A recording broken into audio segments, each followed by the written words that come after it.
Hi, friends. This is Wendy Harrop, and welcome to the Say Yes to Yourself podcast.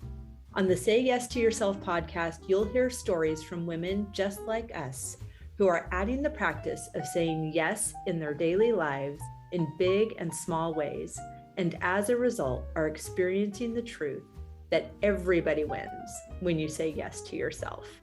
Saying yes to yourself is a graceful unfolding, an intentional becoming of the very best version of you. It is my hope that in these conversations, we are able to find our truth and be inspired and empowered to live our very best lives. I'm so excited to go on this journey with you, and I look forward to finding a bit of our own story in each other's.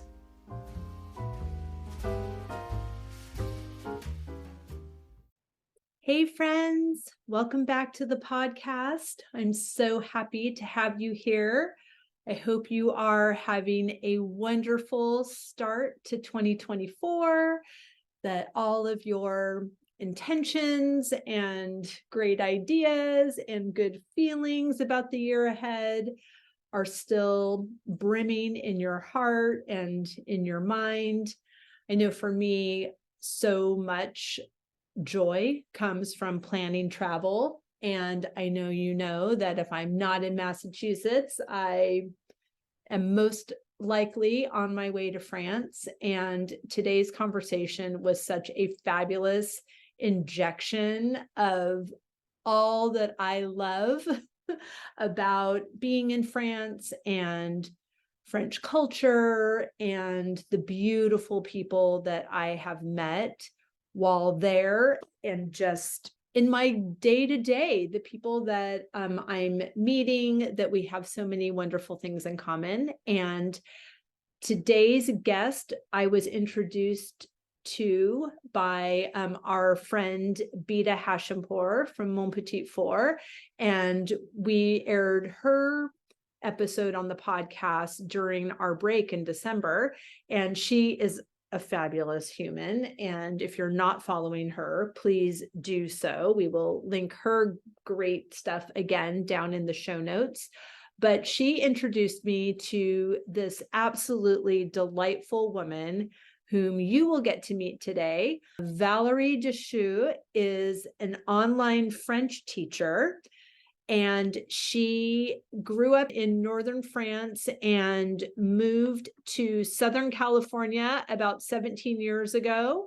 And with 3 young children and a husband who traveled, she was doing the best that she could. And when her youngest daughter went to school, she decided to go back to work and started teaching French, and eventually opened her own school. So now she runs Every Day is French. She teaches French online to adults and children, and her goal is for her students to not only learn the language, but also the culture and lifestyle. She offers private lessons, programs, and is working on a membership and some online courses. She is such a delight. We are figuring out ways that we can work together, that I can enhance my French. I have some vocabulary, but no grammar. So she is definitely the person that I'm going to be reaching out to remedy that. And I'm hoping that she'll do a farm stay here as well. So lots of good things, lots of great connections. And I hope you find a bit of your story in hers as well. So sit back and relax and enjoy our latest episode with Valérie Dacheux.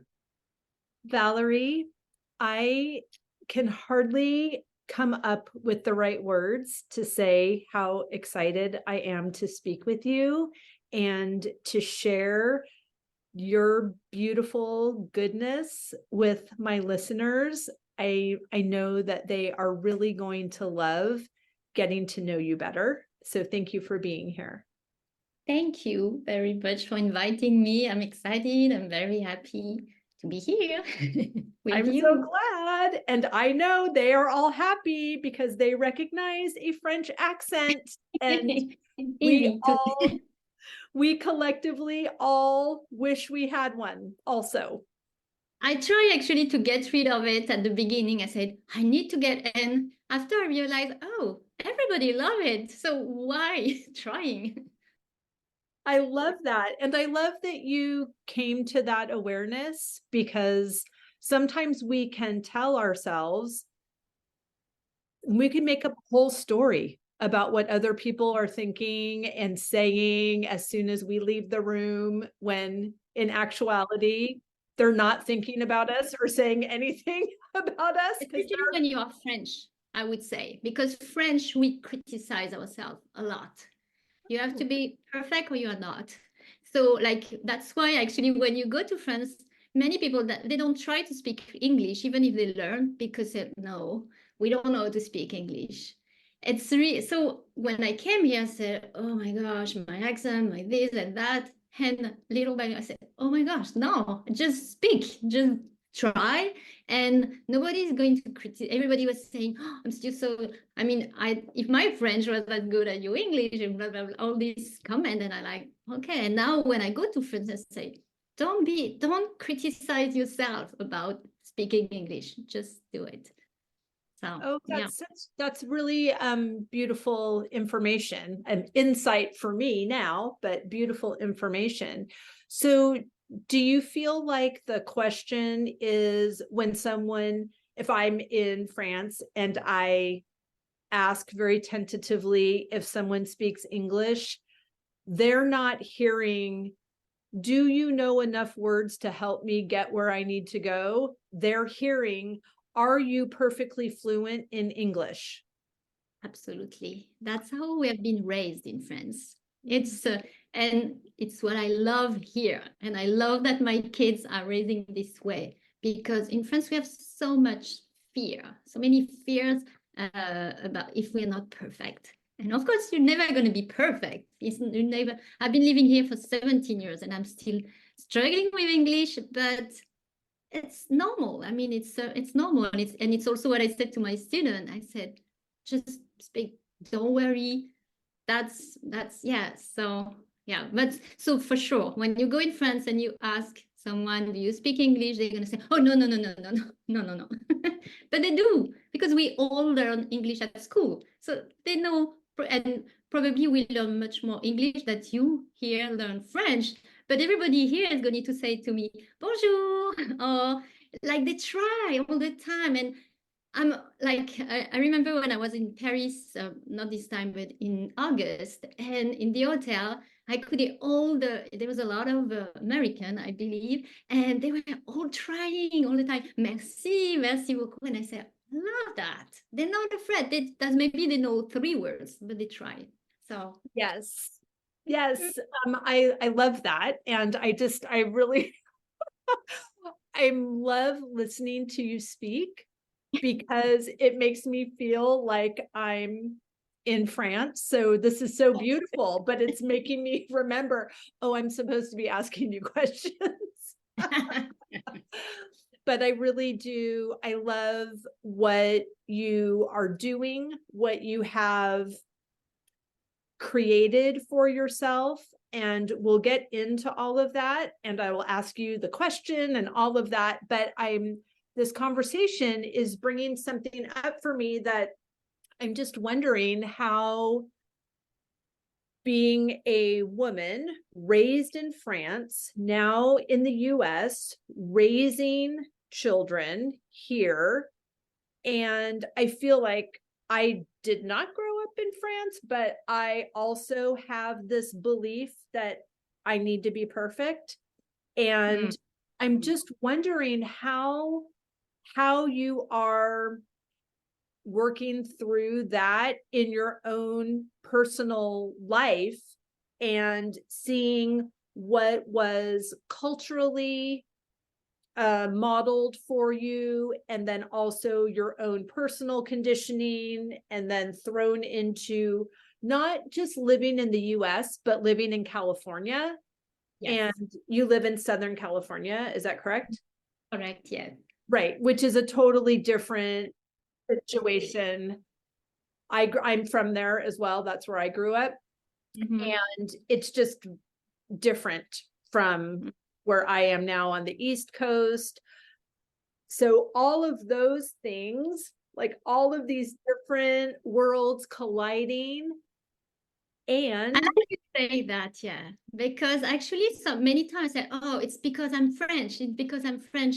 And later I realized, no, it's not. Well, of course, it's part of my culture, the way my my parents raised me. But also I'm in California and people say, hi, they talk to you. They say, oh, I love your shoes. And I'm like, whoa, whoa, what is this?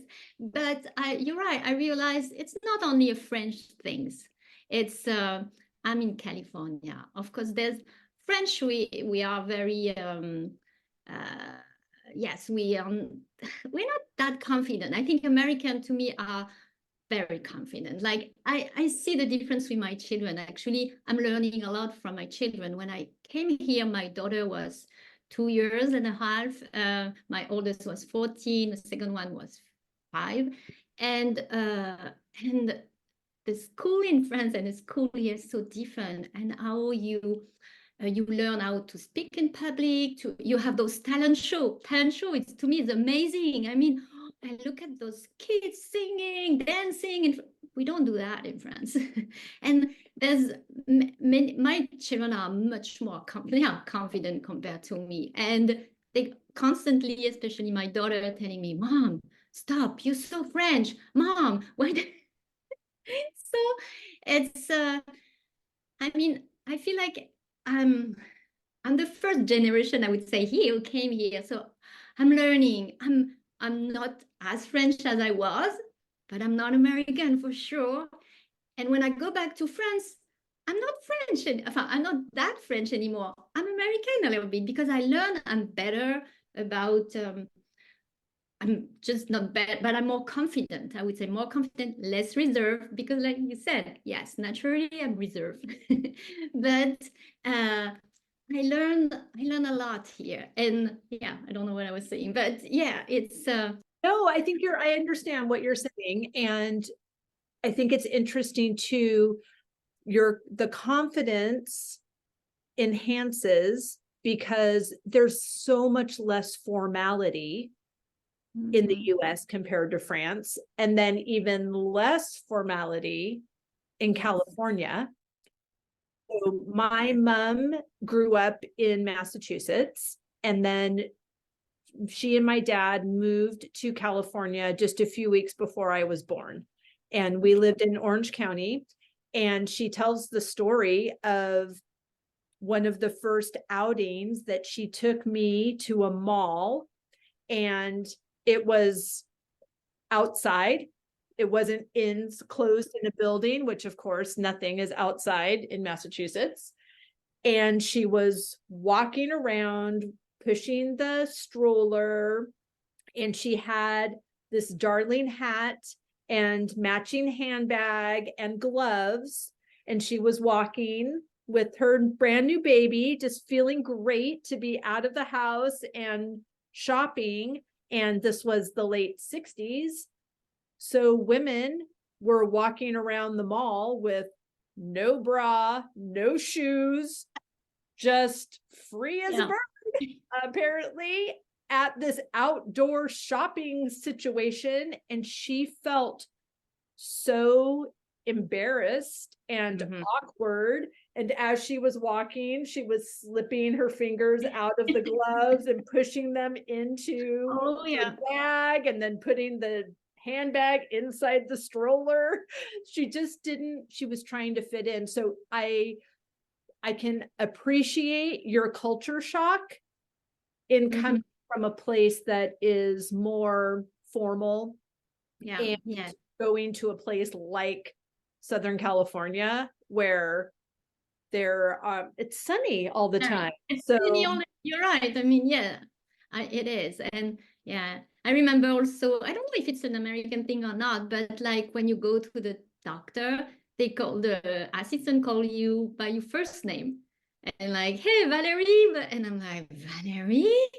How can you don't know me? I mean, you said Mrs. Dacheux, like in France.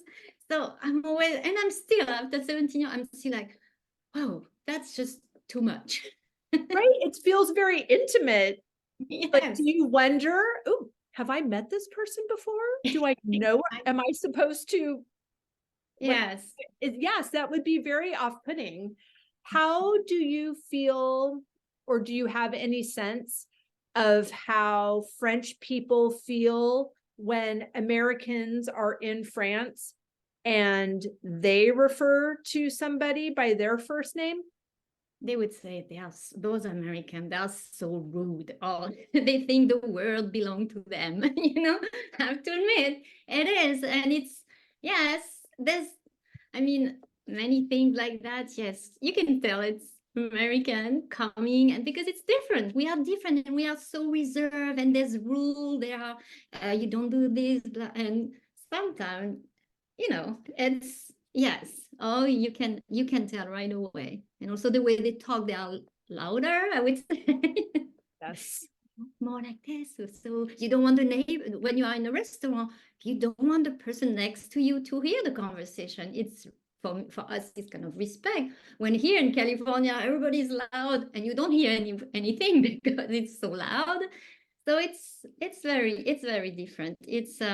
But it's all about learning about each other culture, and it's something that is super important to me because like I teach French, but it's not only the language. I said it's not, there's so many rules that you need to know when you learn a language because, oh my God, and you can shock people. Some people are open-minded because they travel, they say, oh, okay, I got it. And especially in Paris, I mean, they used to tourists, they knew, but when you go another place, like my mom who live in north of France, I would say, she can be shocked constantly.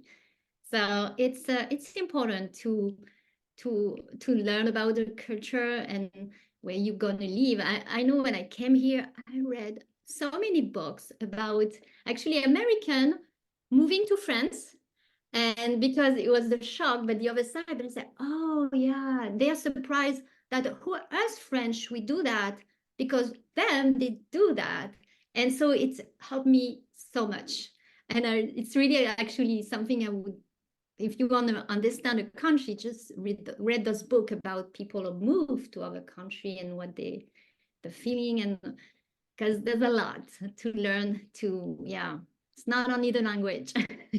That's such a great point. And I appreciate your mention of learning the culture because it's more than just knowing what fork you're supposed to use, or that it's polite to say bonjour when you enter a store and merci au revoir when you leave the store.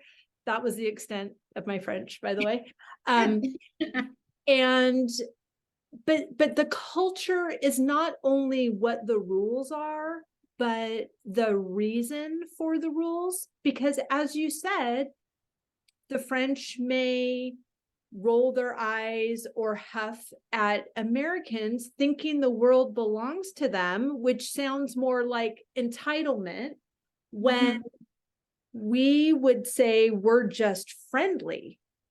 I know, yes. Right? But because no one has done all of the research on each other, it's so easy to be misunderstood or just to create. And then you only need a few experiences with really loud Americans on the metro, which I don't like that either. I feel like I'm speaking loud because I want you to understand what I'm saying. And I mean, sometimes I hear French people and I say, they're so loud. They think so. right. Yeah. I think it's personality, it's culture, it's the family you were raised in, it's how your day's been, it's who you've been spending time with, it's where you went to school. There are all of these factors. And so often, just collectively as a human, we create a story about somebody else based on very, very limited information.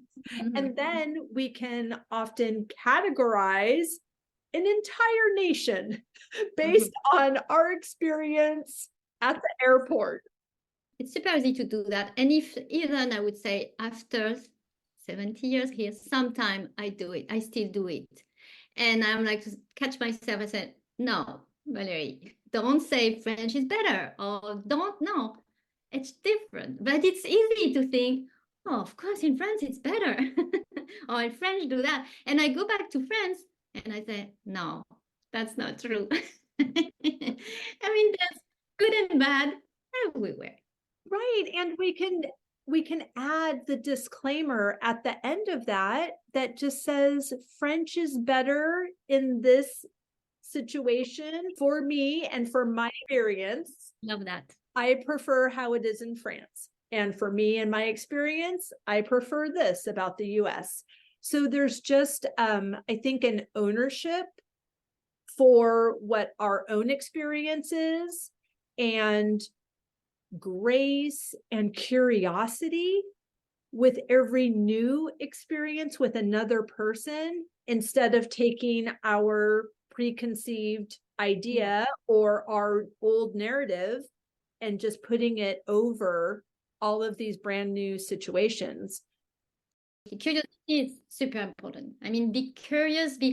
When I came here, I started. It was, like I keep saying, 70 years ago, but it was the beginning of blogging, and I started a blog at that time. First, it was to share with my family about what's life here, and it was called Aventure Californian Adventure.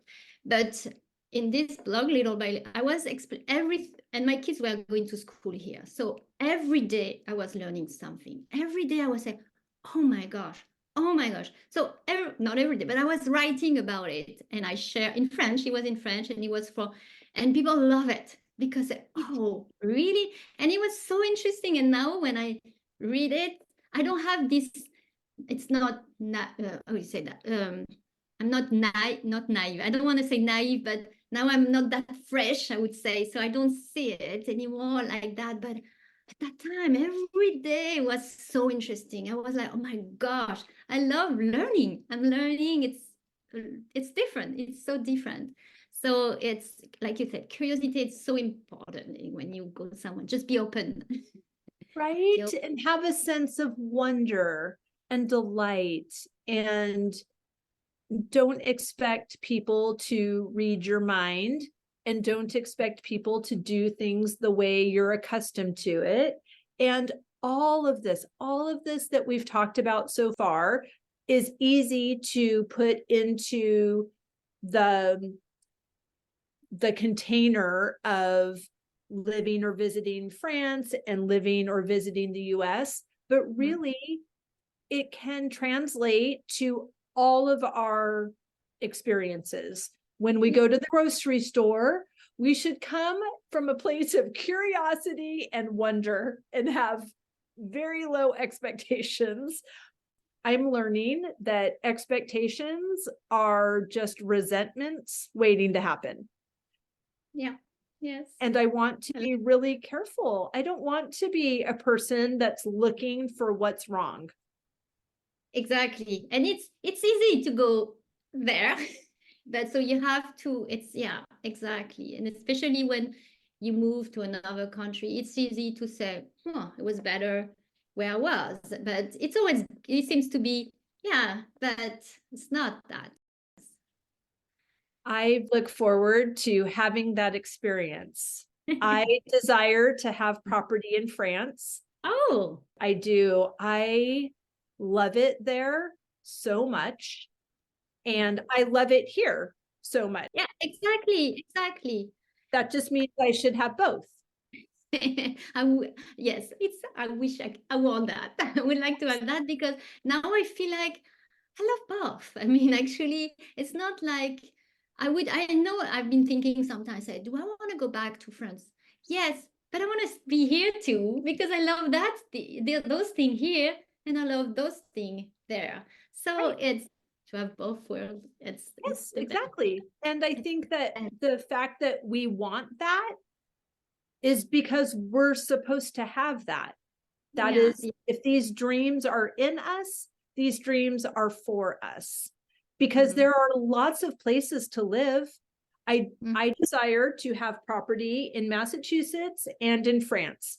I do not desire to have property in Washington, D.C. and India. Like, so it's not that, oh, I just want all of these things and aren't I fancy? No, I actually know what I want. And I am working every day to become the woman that has those things. Yeah, I love that. Yes.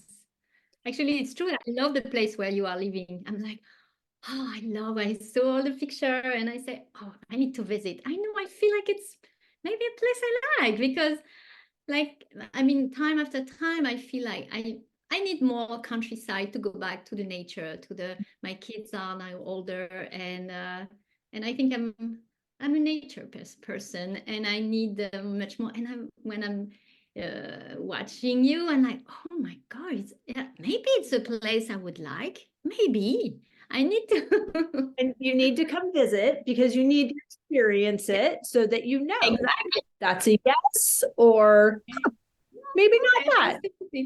Yeah. Right. I mean, and I had this dream while I was living in Southern California. So it makes sense that there is something about what's happening here that is pulling at your heart to come. I completely understand that because I heard that same song and I listened for it and now I'm here. So yes, I would absolutely love to have you. There is definitely something about living in a place that has more space and nature. And what I really like about this particular property is that it's rural. So we have land and there's a sheep farm next to me and it's very darling.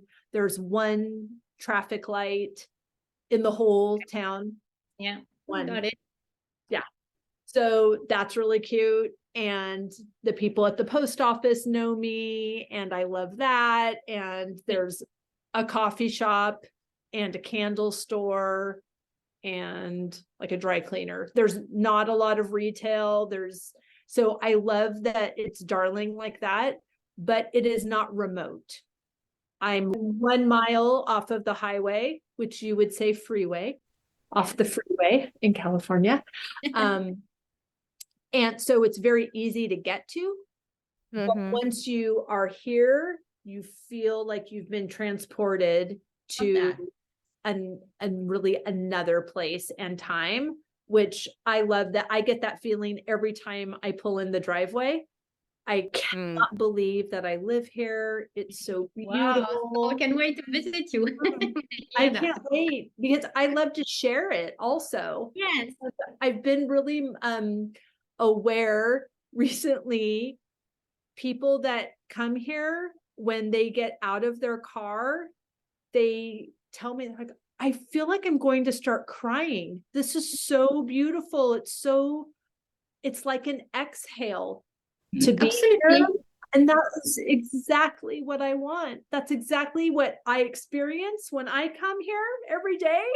And I want that for other people that are coming here as well. So I'm so thrilled to be able to share it. Yes. Yeah, it's listening to you, I want to share an experience that I just had because I was in France 3 days ago. And I was my plan was to go first to visit my mom. My mom is 91, and living on her own in a very small village. And I decided with my son, we're going to go visit her before Christmas. And also we're going to go visit, she lives in Picardy. So Picardy is the north of Paris. And there's a lot to visit. There's the castle, I wanted to go to Chateau Chantilly. I wanted to go to Van Gogh village. I have all those plans and we're going to stay in Paris at the end of the trip. And I arrived to my mom's. We live in the middle of nowhere. Yes, kind of. And it was cold, freezing cold, foggy, super different. And so we stayed inside a lot. And we cook, we watch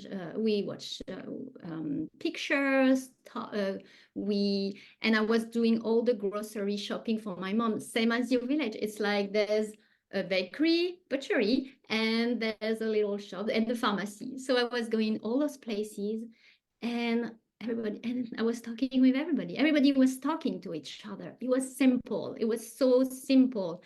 And little by little, and people are nice. They said, "Oh, you are the daughter of Mana," and he was, I don't know, and I feel like, whoa, it's cold. It's in the middle of nowhere. It's not the best time to visit north of France. It's kind of dark, but I was feeling something inside of myself, like, oh, it's so real. Everything is so real, and I feel good.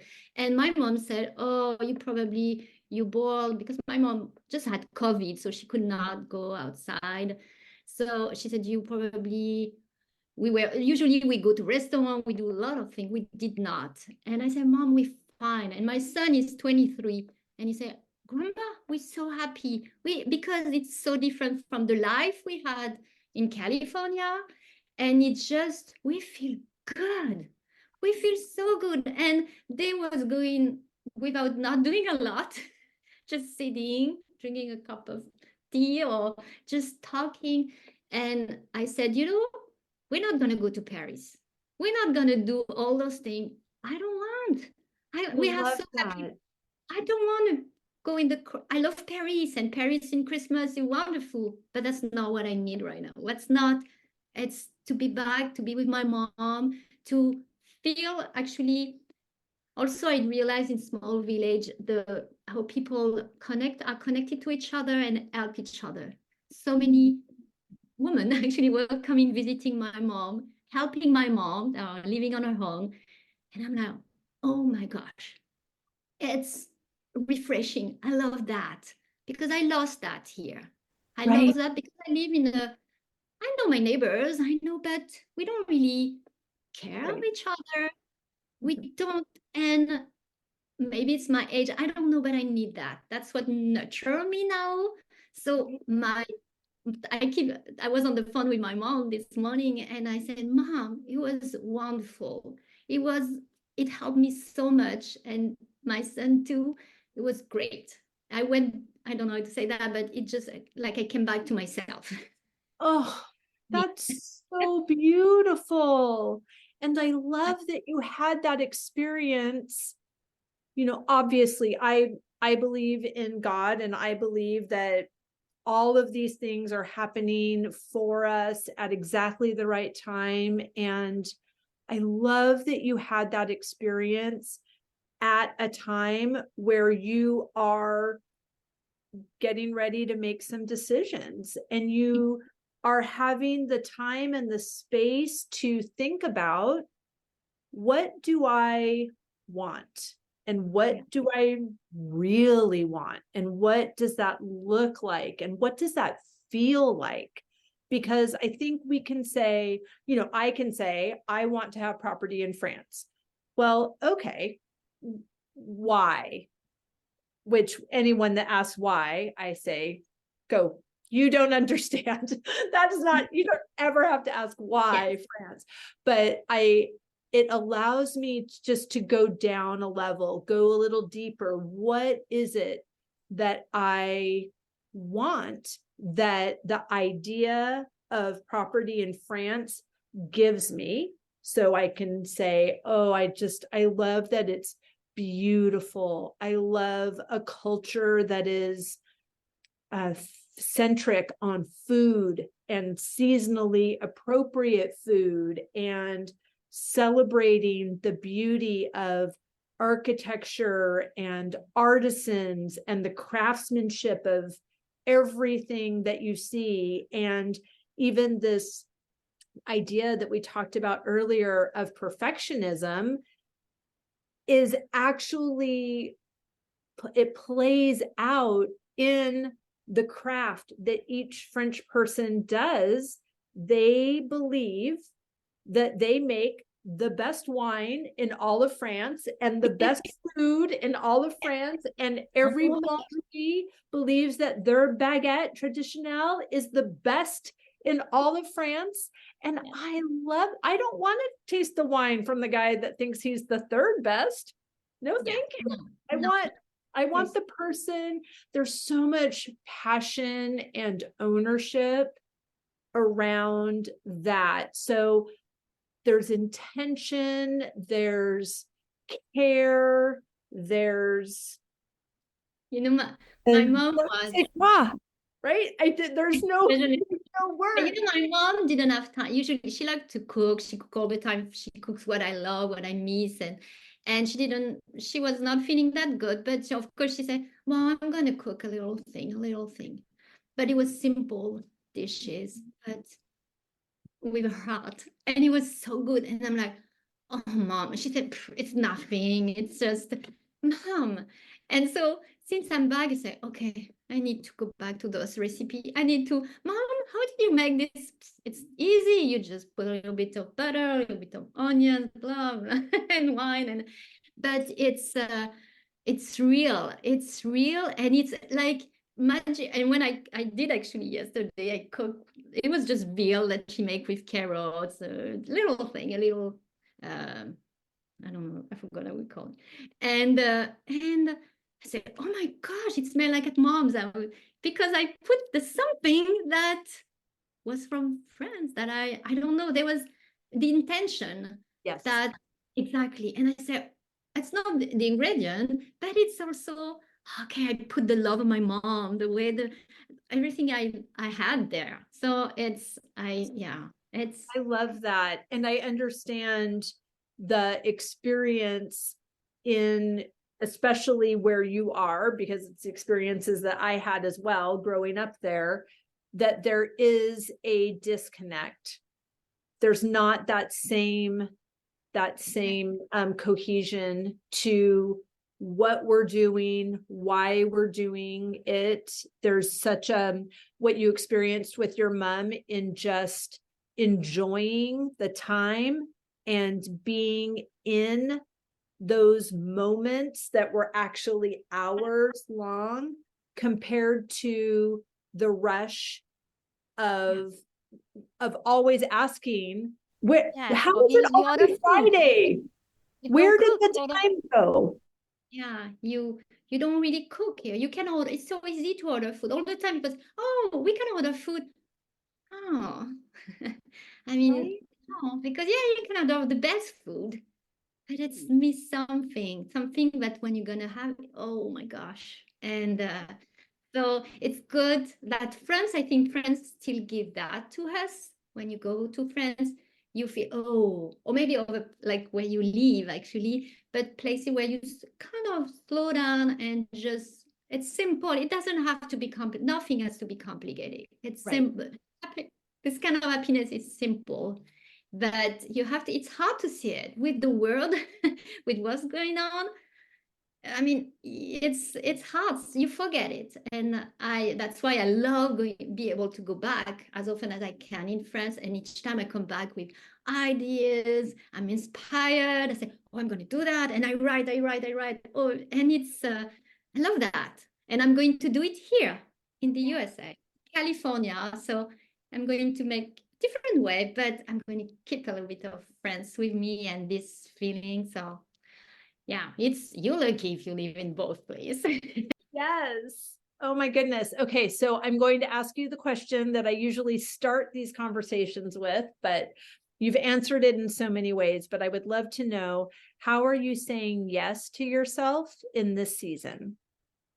I think I did it with my story in France, when I decided, oh, I'm going to go to Paris. I'm going to go visit this exhibition. I'm going to go to this museum and do this shopping. And I was at my mom and I said, that's not saying yes to myself. I don't want that. I don't want to be in a crowd. Why? Okay, I booked actually a hotel and I lost my night because it was not refundable. But who cares? I mean, saying, and I said, am I right? Maybe I'm going to regret. And my son, I told him we're going to go to Paris. We're going to do, but no, when we went back here, I said, I was so right. I was so right to follow my intuition. That was to, so I can say it's the last example where I said yes I to my. love that sometimes our yes is a no. Exactly, it's a no. Exactly, you're right. My yes was a no, but Oh, yes to that's so later. beautiful. So yeah. So what else? I This love season. that. So tell everybody what you do. And I think it's so fascinating, and I'm really eager to learn more about it so that I can become a student. And how did you get started? Tell us all the things. So when I moved, so when I was in France, I was working in communication, with my three kids. I mean, it was very different. I quit my job and we came here, and because I followed my ex-husband. Now at that time he was working here, so we came here. It was temporary. It was just for 3 years, and I decided, okay, I quit my job and I come here. I didn't want to work really at the beginning. I said just for 3 years and just enjoy. I'm going to learn English, and I want. And little by little, it happened that at my kids' school, they were just, oh, you French, and the teacher said, do you want to? Can you teach some French to the kids? And I said, oh yes, I want to do that. And I started doing it, and I said, oh my gosh, I love it. Love sharing, singing song and in French and teaching them. And I went a bit, and when my daughter was going to school, I said, I need to do something. I cannot stay home, not working. And communication, I mean, I quit, like, it was like, I mean, you need to be always on the, I forgot the word, but I mean, to be aware what's going on. And I was not anymore. And also English. In English, I'm like, because writing was kind of my skill. And I said, it's not anymore in English. So I stopped teaching more and more. And I just love it. And also it's my background. I mean, I'm a major in literature. I love grammar. It's weird, but I love grammar. So naturally, it was something I like, and just I start doing it more and more. It become a job, and I had a school, and after I was teaching, COVID came, and I was teaching a little bit online because I work also a lot with homeschool and with charter schools, so I teach online. And but all my adults, because I teach to adults and children, and all my adults, I was just meeting them. And with COVID, I said, well, I'm already teaching online. Let's do it online. Of course, most of adults say, oh no, they didn't want. And I said, let's try. And actually, it was like what we're doing. It was a wonderful conversation, and it was a great class.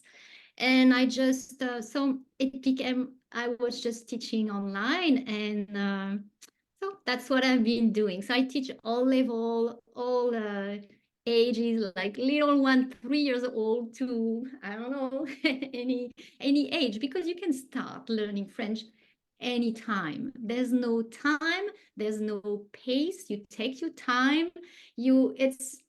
It's except if you are a student, but for us, it's just a pleasure. And most of my students just say, "Oh, that's the best moment of my week." I love when when we have the class. So that's what I'm doing. And also, I'm trying. I'm working on creating a online course or video online course, but it takes time. It It takes does time take to. time. Yes. What will be the focus of your course? Will it be French lessons, or what will it be? Yes, actually, the first thing I was going to create, I want to create, it's almost done. It's a program actually for young mom to teach French to babies. Oh, I love that. Like my oldest son has a baby, a little, so I have a grandson, and they, of course, the baby now, Milan is 2 years old, and he understands French. He speaks a bit of French, English, and Spanish. So Wow. that's when I said, oh my God. And I make lots of research about it, and I kind of work with him. And it's, I mean, it's the time to do it when you have a baby, because I see we struggle learning in a language when you are adult. You Sure. struggle even when you are teenagers. So the best time, you will know, it's when you are babies. And just saying, you don't expect your children, your babies, to speak in French, but there's many things you can do to help them, to help the brain to actually be able to learn French. So that's one of them. The other one is help travelers when you go to the things to what you need to know. So this is very some people, you cannot always, you don't always have time to take classes, and Right. because it's a commitment. Learning a language is a commitment. So I decided, okay, have some students who are more interested in something shorter. They don't want to be fluent in French, but they want to be able to have, they go to Paris, they go to France to have basic conversation. So that's the thing. And I talk about culture, I share about culture and share also and the language. And voilà, that's my two programs that I'm working on. And voilà. And yes, and I also want to have a little membership, because I really have kind of a group of adult student, and they want to connect to each other. Right. And and we cannot always do it in person. So I said, okay, and now it's easy to do that. So Right. Oh, uh, that's so good. So I do not speak French. okay. I have vocabulary, Mhm, but no grammar. mhm. So I feel like when I walk into the boulangerie, I'm just Okay. barking orders. Hi, lady, bread, please. Thank you, goodbye. It's like that is Yes. not a sentence. No, yeah.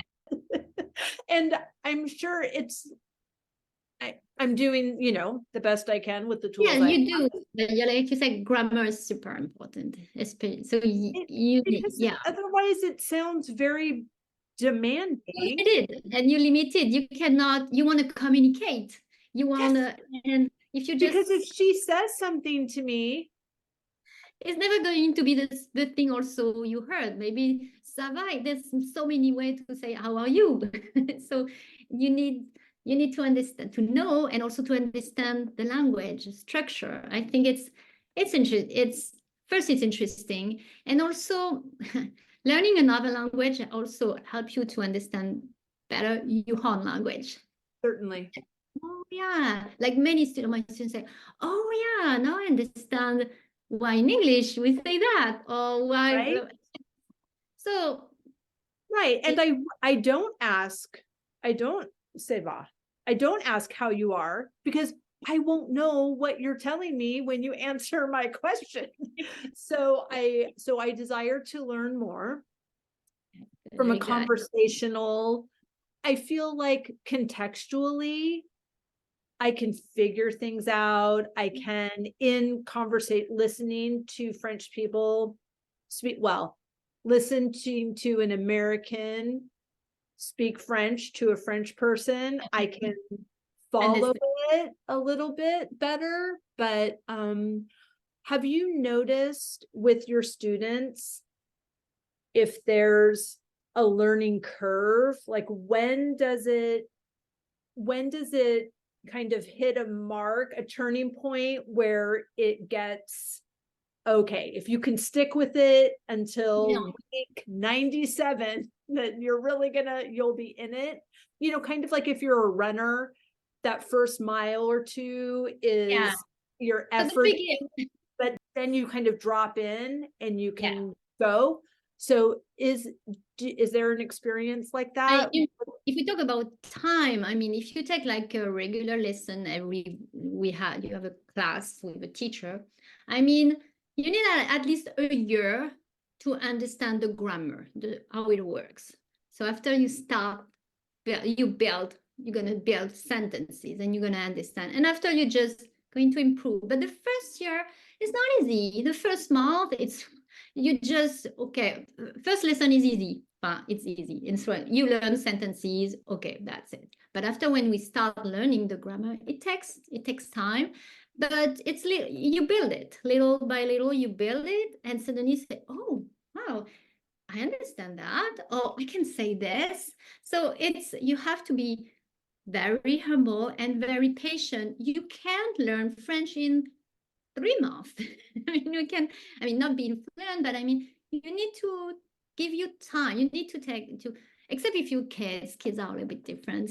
But Right. as adult, understand that at least take 1 year to understand the language, how it works, and of course, after, I have students who are, I would say, fluent, almost fluent, and they're still taking class with me. And because it's conversation and we are building, and it's stepped. You reach a step, and after nothing is happening, and you reach a step, and nothing is happening. It's all about like what we talked about before. It's your intention. Do you really want to learn French? Mm-hmm. Do you really want to communicate? You don't want to be being fluent. I'm not fluent in English. I'm not fluent in English. So it's not about that, but it's about, it has to give you joy. It has to give you joy, and you have to put some intention you really want. So like I said, my students are a lot of busy. I have young women learning. They are super busy, but I said just 5 minutes. 5 minutes every day. Listen a little podcast in French. You don't understand, doesn't matter. You listen to music. Watch a French movie and just music, French music. And today do a little exercise. Or today I'm going to learn by heart 3 words or 3 sentences. It's just, but every day you need to surround yourself with French, because now French is going to be part of you. You have to see it like, oh, now I'm American, but I'm French also. I'm becoming more and more French. And it's, I think it's really the intention. But yeah, about time, I would say 1 year, we learn the basic grammar, and after we can build. And so.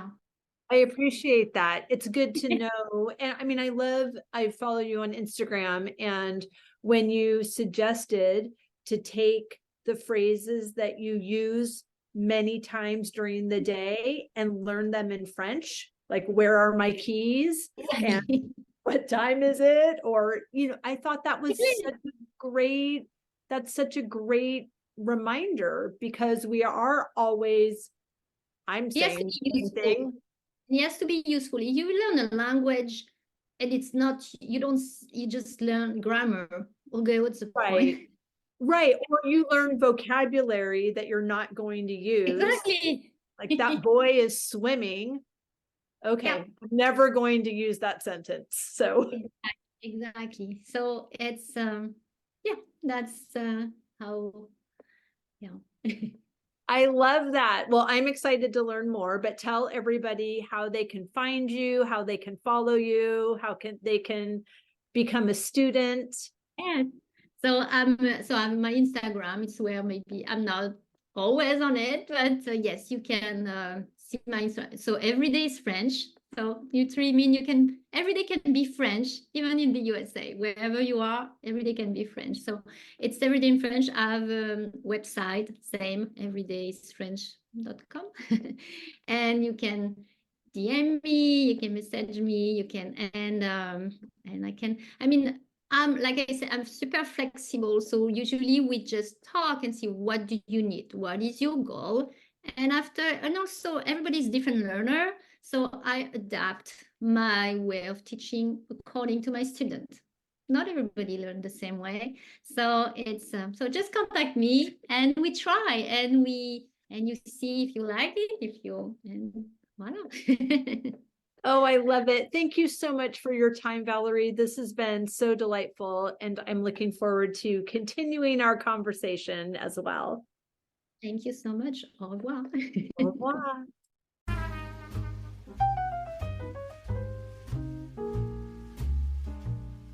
I hope you enjoyed that conversation as much as I did. As always, any links or notes mentioned can be found at phineaswrighthouse.com in the podcast section of our site or in the show notes below. And if you haven't connected with me personally, come find me on Instagram at Phineas Wright House and let me know you listened to this episode. I'd love to get to know you. Thank you for sharing this time with me.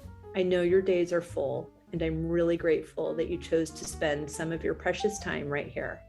Be sure to subscribe to the podcast so you don't miss any of these delightful conversations. I'll see you next week.